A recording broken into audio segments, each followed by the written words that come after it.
los hechos y nos habrían dado una versión. Pero es que de cómo se llega al piso de Leganés, de cómo se localiza ese piso, pues tenemos en estos momentos 4 versiones distintas, al menos. 2 de ellas las da el propio juez del Olmo. Una, que se llegó a ese piso siguiendo el rastro de unas llamadas que condujeron a un repetidor de la calle Holanda y a partir de ahí se localizó el piso. Otra, que se llegó a ese piso siguiendo el listado de llamadas y entonces se vio una de una inmobiliaria, se habló con el de la inmobiliaria y entonces se llegó al piso. La fiscal Olga Sánchez da una tercera versión, que es que unos árabes se lían a tiros con unos policías en la estación de Zarzaquemada, salen huyendo en un coche y entran en el piso a media tarde. ¿Cómo es posible que haya 3 versiones distintas dadas por la policía en el propio sumario? Pero es que el otro día en el juicio el señor Sánchez Manzano nos añade una cuarta. Nos dice que él sabía a las 12 de la mañana que en un piso de Leganés iba a haber una operación esa tarde. Es decir, ya tenemos 4 versiones diferentes sobre cómo se localizó esa vivienda donde supuestamente se suicida en esos 7 días. Evidentemente, si tenemos 4 versiones es pues porque no se ponen de acuerdo sobre cuál mentira es mejor contar en cuanto a cómo localizar ese piso. Pero es que además nos hablan de tiroteos que hubo desde ese piso hacia afuera. Y efectivamente los testigos, los vecinos de aquel inmueble, recuerdan un tiroteo de entre 15 y 45 minutos de duración, según con el vecino al que hables, y ese tiroteo nos dicen que se produce con 2 subfusiles Sterling que disparan a una cadencia de 550 balas por minuto. Y sin embargo, al desescombrar el piso solo aparecen 5 vainas. En un tiroteo de 15 o 45 minutos con esos subfusiles, pues es imposible. Como es imposible que esos tiros no agujerearan nada de las proximidades, no agujerearan los edificios vecinos, los cristales vecinos, los coches vecinos, no hirieran a nadie de los que estaba por la calle. Recuerdo haber hablado con uno de los policías que participó en el operativo de Leganés y que decía que estaba absolutamente estupefacto aquella tarde, porque él veía a compañeros pasearse con la pistola por delante de las ventanas de aquel edificio y decía, ¿pero qué hacen? ¿Les van a pegar un tiro desde las ventanas? Bueno, pues no se pegó un tiro a nadie, nadie resultó herido debido a esos disparos que nos dicen que habían hecho y cuyas vainas no aparecen. Luego aparecen al hacer el desescombro pues cosas curiosas, como el hecho de que uno de los cadáveres aparezca con los pantalones puestos del revés. ¿Qué hace una persona 7 horas con los pantalones puestos del revés rodeado por la policía? Es una tontería. No encontró 5 minutos en esas 7 horas para ponérselos al derecho. ¿O es que alguien vistió a un cadáver después de muerto? ¿Cómo es posible que no haya manchas de sangre en esas paredes de aquel piso? ¿No es posible que en las fotografías del sumario que muestran cómo quedó aquello no aparezca sangre, con lo aparatosa que es la sangre? Si 7 personas se hacen estallar, debería estar manchado de sangre prácticamente todo. Pues bueno, pues la única sangre que muestran esas fotografías realizadas inmediatamente después de la explosión es la que hay en el tramo de bajada de las escaleras hacia la calle, que es la del pobre Geo Torronteras. Esa es la única sangre que aparece. ¿Dónde está la de los suicidas? No tenían sangre en el momento de suicidarse. Pero todo esto no pasaría de ser indicios de que ahí sucedió algo extraño si no tuviéramos cosas más sólidas, y tenemos cosas más sólidas.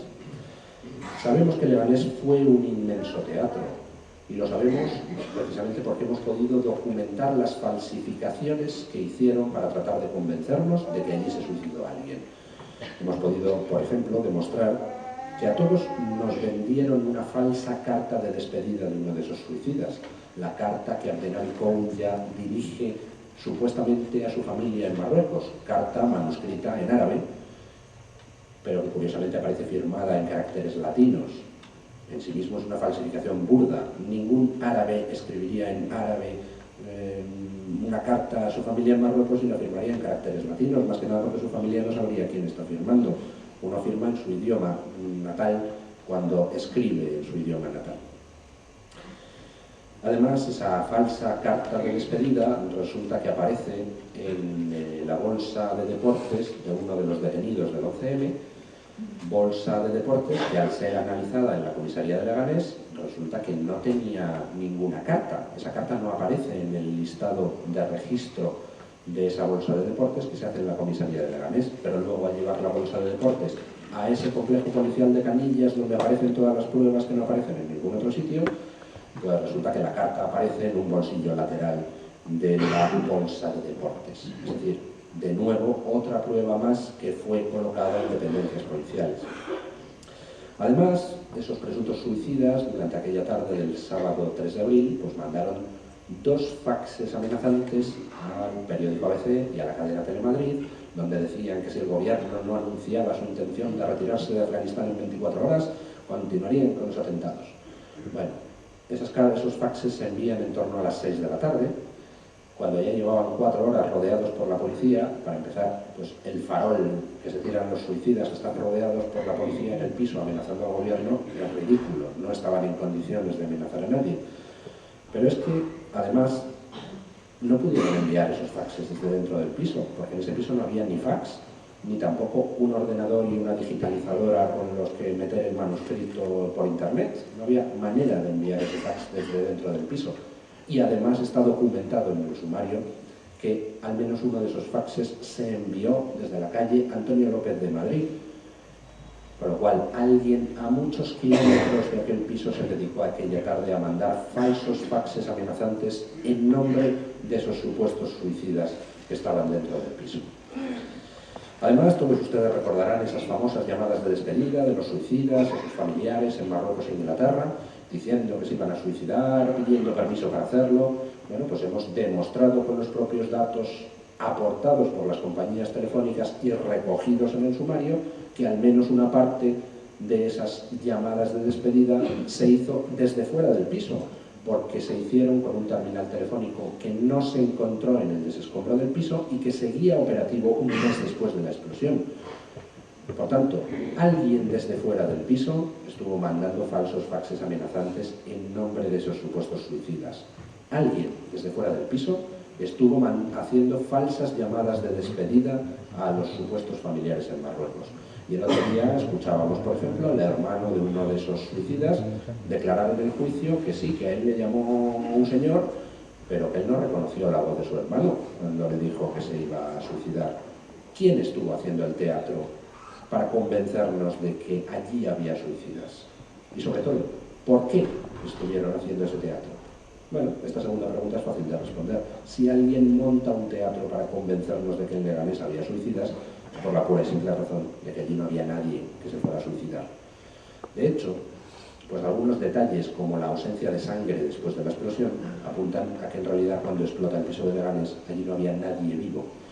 Resulta muy curioso que en 2 años de investigaciones sumariales, en 36.000 folios del sumario, los primeros 36.000, no había ni un solo testimonio de nadie que hubiera visto a nadie vivo en aquel piso de Leganés. Y de hecho en el juicio estamos viendo corroborarse esa información gracias a las declaraciones de los GEOs, de los TEDx que estaban allí, de los policías. Todos ellos dicen lo mismo. Escucharon voces, escucharon cánticos, pero en ningún momento fueron capaces de entablar una conversación normal con nadie de dentro. Escuchaban gritos, entrad, mamones, y cánticos en árabe, pero jamás vieron a nadie. De hecho, cuando derriban la puerta, el otro día uno de los GEO que estaba en las primeras posiciones, pues lo decía claramente. No, al derribar la puerta, yo no vi a nadie detrás de la puerta, ni en el recibidor, ni en el pasillo. Desde donde nosotros estábamos, que se veía parte del interior de la casa, no se veía a nadie. ¿De dónde salían esas voces? ¿Había alguien vivo en aquel piso? Bueno, pues como ya les digo, en 2 años de investigaciones nadie había declarado haber visto a nadie vivo. Fue denunciar eso en Libertad Digital y a los 2 días apareció un policía ante el juez del Olmo diciendo que, bueno, que él recordaba haber visto a un tío asomarse por la ventana. Y les hombre, le agradezco a usted que salga 2 años después de los hechos a recordar que vio a un tío asomarse por la ventana, pero permítame que ponga en duda su testimonio, ¿no?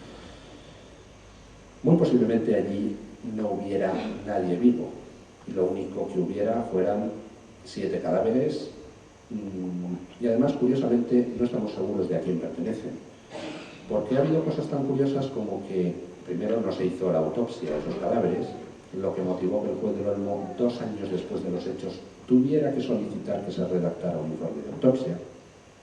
Y segundo,